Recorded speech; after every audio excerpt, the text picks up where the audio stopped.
Fire Captain Engineering, situation critical. All available personnel on the double. Spock with me. Imagine this. A television show so poorly rated during its original run that the network could barely justify keeping it alive. A show that was cancelled, forgotten, and left for dead, and then somehow rose from the ashes to become one of the most beloved, most analyzed, and most influential franchises in the history of human storytelling. We are talking about a show that inspired astronauts, shaped the design of real technology, and changed what people believed was possible, both in the future and in the present. And the wildest part? Most people think they know the story of Star Trek. They really, really do not. Because hiding behind the familiar theme music and the warp drives and the pointed ears is a collection of stories so strange, so unexpected, and so utterly human that they almost feel like fiction themselves. So settle in, because we are about to go deep, past the surface of the final frontier and into the messy, brilliant, chaotic reality of how Star Trek was actually made. Before William Shatner ever set foot on the bridge of the USS Enterprise, someone else was standing there. His name was Jeffrey Hunter, and in 1964, he filmed the original pilot episode of Star Trek playing a character called Captain Christopher Pike. Hunter was a legitimate Hollywood name at the time. He had played Jesus Christ in the 1961 epic King of Kings, and Gene Roddenberry believed he had found his leading man. The pilot was completed and submitted to NBC. Then Jeffrey Hunter disappeared from the project entirely. The exact reasons have always been a little murky. Some accounts suggest his wife encouraged him to pursue more serious film work, others suggest he simply felt television was a step down from his Hollywood career. Whatever the truth, he walked away. NBC rejected the pilot but, in a remarkably rare move for the era, offered Roddenberry a second chance to make a new one. That second pilot introduced James T. Kirk, played by William Shatner, and the rest is history. Jeffrey Hunter passed away in 1969 at just 42 years old, never witnessing the cultural explosion that the show he had walked away from would eventually become. Here is something that will permanently change how you see Spock. When Gene Roddenberry was developing the character in his earliest concept notes, the plan was for Spock to have reddish, almost demonic-looking skin, a visual meant to telegraph that this was a being from somewhere completely beyond human experience. The early design sketches leaned heavily into that unsettling, otherworldly appearance. But there was a practical problem that had nothing to do with creative vision. In 1966, the majority of American households were still watching television in black and white. Red skin on a monochrome screen would register as dark, nearly black, which carried a set of racial implications nobody wanted. The solution was to shift toward a subtle greenish-yellow complexion, light enough to read clearly on black and white sets while still suggesting something alien on color broadcasts. The irony is that when the show aired in color, the tint was so understated that most viewers never noticed it at all. The pointed ears ended up doing all the heavy lifting. The transporter, that miraculous device that could dissolve a human being into energy and reconstruct them on an alien planet, is one of the most imaginative pieces of science fiction technology ever conceived. It feels like the product of a visionary creative mind working at the height of its powers. It was actually the product of a production team that had run out of money. The original plan for getting crew members from the Enterprise down to planet surfaces involved shuttlecraft, filming actual approaches, descents, landings. It would have looked spectacular. It would have also cost far more than the budget could support. Someone in the production came up with a workaround. Create a visual effect by filming glittering particles falling in front of a dark background, then reversing the footage. The transporter beam was born not from imagination but from desperation, and it cost a fraction of what shuttle sequences would have required. Decades later, physicists at serious research institutions began publishing papers on the theoretical possibility of quantum teleportation. The entire conversation traces back to a cost-cutting compromise made by a television crew scrambling to stay under budget. NBC's response to the original Star Trek pilot in 1965 was not encouraging. The network's feedback described the episode as too slow, too intellectual, and too focused on ideas rather than action. There was also significant resistance from executives to the character of the female first officer, played by Majel Barrett, who they apparently found difficult to accept in a position of authority. The pilot was rejected. But in a decision that was genuinely unusual for network television at the time, NBC did not simply walk away. They offered Roddenberry the funding to make a second pilot, something that almost never happened in that era. Roddenberry restructured the show, brought in new characters, pushed the pace, and resubmitted. The network said yes. But he kept the footage from the rejected pilot and eventually cut it into a two-part episode called The Menagerie. That episode, assembled from the bones of a rejected project, went on to win the Hugo Award for Best Dramatic Presentation. The thing NBC threw away became the thing that won the trophy. After the first season of Star Trek wrapped, Nichelle Nichols, who played Lieutenant Uhura, made a decision that could have permanently altered television history. She was ready to leave. Broadway was calling, the creative opportunities felt larger, and she submitted her resignation to Gene Roddenberry. Before that decision became final, she attended a civil rights fundraiser where she was told that Dr. Martin Luther King Jr. wanted to speak with her. King told her directly that Star Trek was important, not as entertainment, but as a symbol. He described Uhura as one of the first Black characters on American television who held a position of genuine authority and dignity, and he told her that her presence on screen meant something profound to an entire generation of young Black viewers who had never seen themselves reflected that way in a major television series. She went back to work. Years later, Nichols recounted that conversation as one of the most significant of her entire life. The show kept going. So did she. Leonard Nimoy's relationship with the character of Spock did not begin as a love story. Before filming began, Nimoy had serious reservations about whether the role was a mistake.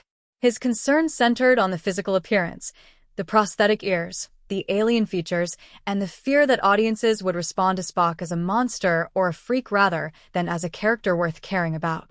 He had also trained as a genuine actor, someone who expressed emotion through his face and body, and the requirement to suppress all of that for a being of pure logic felt like asking him to dismantle everything he had built as a performer. What shifted his thinking was watching how audiences actually responded. People did not see a monster. They saw something underneath the stillness, a depth, a longing, a kind of contained humanity that made Spock one of the most emotionally resonant characters on television. Nimoy eventually wrote 2 memoirs. The first was titled I Am Not Spock. The second, published years later, was titled I Am Spock. The distance between those 2 titles is the whole story. On November 22, 1968, Star Trek broadcast an episode that contained what is widely considered one of the first interracial kisses in the history of American primetime television. Captain Kirk and Lieutenant Uhura kissed on screen, and the network did not make it easy. NBC pushed hard for the scene to be staged in a way that gave affiliates, particularly in the American South, grounds to dismiss it. Their solution was to frame the kiss as something forced upon the characters by alien mind control, stripping it of any sense of genuine human connection or choice. Shatner and Nichols had a different plan. During the takes where they were supposed to keep their distance, they subtly ensured the footage was unusable. The take where they turned toward each other was the one that worked. The network had its disclaimer. The characters had their moment. Nichols later described receiving a letter from a white Southern man who said that scene had cracked something open in him, had made him reconsider convictions he had held for years. One moment, on a science fiction show, in a year that was tearing America apart. Star Trek was never a ratings phenomenon during its original run. It struggled from the beginning, and after the first season, NBC began circulating serious discussions about cancellation. What followed had almost no real precedent in television at that time. Fans, working with nothing but typewriters, envelopes, and sheer collective willpower, organized letter-writing campaigns on a scale the network had simply never encountered. Estimates placed the volume of correspondence in the hundreds of thousands, with some accounts suggesting the total reached over 1 million pieces of mail across both major campaigns. College campuses became organizing hubs. Protesters gathered outside NBC's offices. The network eventually made a public statement at a fan convention announcing renewal, one of the first times in television history that audience pressure had demonstrably and visibly reversed a cancellation decision. The third season that resulted was underfunded and buried in a difficult time slot, but it gave the show the episode count it needed to become viable for syndication. That syndication deal changed everything. The USS Enterprise model used for filming was 11 feet long and constructed with extraordinary care and detail on the surfaces that appeared on camera. The visible portions of the hull, the nacelles, the iconic saucer section were meticulously finished and painted. The underside of the model, which no camera angle during production would ever capture, was left largely unfinished. Raw, unpainted in places, simply not completed because there was neither the budget nor the practical reason to do so. Every shot was carefully composed to show only what had been finished. The model now lives at the Smithsonian's National Air and Space Museum. If you were ever able to flip it over and look at the bottom, you would find one of the most famous vehicles in the history of storytelling partially incomplete. A reminder that even the most iconic things are sometimes built only to the extent that they absolutely need to be. The phrase, "Beam me up, Scotty," is one of the most quoted lines in the history of popular culture. It appears on merchandise, in everyday speech, in eulogies. Astronauts aboard the International Space Station used it when James Doohan, the actor who played Scotty, passed away in 2005. And that exact combination of words, "Beam me up, Scotty," does not appear anywhere in the original Star Trek series. Not in any episode. Not once. What Kirk actually says across various episodes includes variations like "Beam us up, Scotty," or "Scotty, beam me up," or simply "Enterprise, beam me up." The specific phrasing that became culturally immortal was apparently assembled in the public imagination from pieces of dialogue that were never quite arranged that way on screen. This happens more often than most people realize. "Play it again, Sam" was never said in Casablanca, and Darth Vader never says, "Luke, I am your father," in the precise form most people remember it. Collective memory edits reality into something cleaner and more quotable than the original ever was. Star Trek's universe was populated with alien civilizations dressed in elaborate and exotic clothing that suggested worlds of their own, rich histories, strange customs, foreign aesthetics.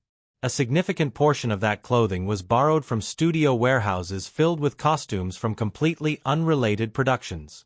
Hollywood studios in the 1960s maintained vast archives of accumulated wardrobe from decades of film and television work. Star Trek's costume department raided those archives constantly. Roman togas were repositioned as alien ceremonial dress. Old Western saloon costumes became the fashion of distant civilizations. Leftover pieces from science fiction B-movies got new paint and new insignia. The goal was transformation rather than creation, taking something familiar and making it feel strange enough to pass as interstellar. On television, where the image is small and the shot is brief, a few seconds of convincing illusion is usually all you need. The phaser, Starfleet's standard-issue sidearm, capable of stunning, heating, or completely disintegrating its target, became one of the most recognizable prop weapons in science fiction history. Its origins are considerably less glamorous than its legacy. The prop department started with plastic ray gun toys and novelty props that were already sitting in studio storage from previous productions. They modified the shapes, applied new paint, added components to make the devices look more technically sophisticated, and dressed them up as futuristic weapons. Up close, the result had a plasticky quality that eagle-eyed viewers could detect. Under camera lighting, with the right sound design, they looked entirely convincing. The larger irony is that the phaser concept, a handheld device that fires a directed energy beam, went on to influence actual defense research. The U.S. military has invested substantially over the decades in directed energy weapons programs that are conceptually descended from what a television prop department improvised with toy guns and spray paint. The 1967 episode, commonly known as The Trouble with Tribbles, is one of the most beloved hours of television Star Trek ever produced. Funny, clever, and anchored by the genuinely delightful premise of the Enterprise being gradually overwhelmed by small, furry, rapidly multiplying creatures. Behind the scenes, the Tribbles were a legitimate production problem. The props were constructed from synthetic fur stretched over foam cores, with small motorized components in some of them to simulate purring. Under the intense heat of studio lighting from that era, The synthetic fur generated significant static electricity. The tribbles clung to costumes, stuck to set furniture, attached themselves to camera equipment, and delivered small shocks to crew members who handled them. The more the props were touched and moved, and the episode required moving hundreds of them, the worse the static buildup became. The production team had to develop handling protocols specifically designed to manage the electrical problem between takes. All of it, so that a comedic episode about fictional space animals could be completed without injuring anyone. If you have spent any time around people who love storytelling, in film, television, literature, or games, you have almost certainly encountered the concept of the red shirt. It refers to the expendable supporting character, the anonymous figure who exists primarily to demonstrate that a situation is dangerous by dying in it. Star Trek did not invent the idea of the expendable character, but it gave the concept its visual identity and its cultural name. In the show's color-coded uniform system, red was the color assigned to engineering and security personnel, the departments most likely to be placed in physically dangerous situations. And minor characters wearing red uniforms had a statistically disproportionate tendency to die during away missions. The show never called attention to this pattern explicitly. No character ever remarks on it. The visual grammar simply accumulated over the course of the series until audiences absorbed it unconsciously. Today, the term red shirt appears in academic papers on narrative structure, in discussions of military strategy, and in corporate culture as shorthand for a particular kind of institutional expendability. A wardrobe decision on a low-budget television show became a permanent part of the language of storytelling. Ask almost anyone who the primary antagonists of Star Trek are, and the answer will almost certainly be the Klingon. They are so thoroughly embedded in the franchise's identity that it is difficult to imagine the Star Trek universe without them. But in the original 1966 series, the Klingon were not the central threat. That position belonged to the Romulans, who appeared earlier in the run and were initially positioned as the show's primary villain race, secretive, calculating, operating from behind a neutral zone in a way that clearly echoed Cold War tensions between the United States and the Soviet Union. The Klingon appeared later in the original run as a more direct and aggressive antagonist, but they were not dominant. It was the subsequent films and, more significantly, Star Trek, the next generation that elevated the Klingon to their current iconic status in the franchise. The original show had a more layered and nuanced gallery of threats than its later reputation tends to suggest. Captain Kirk's defining characteristic, the willingness to override cold logic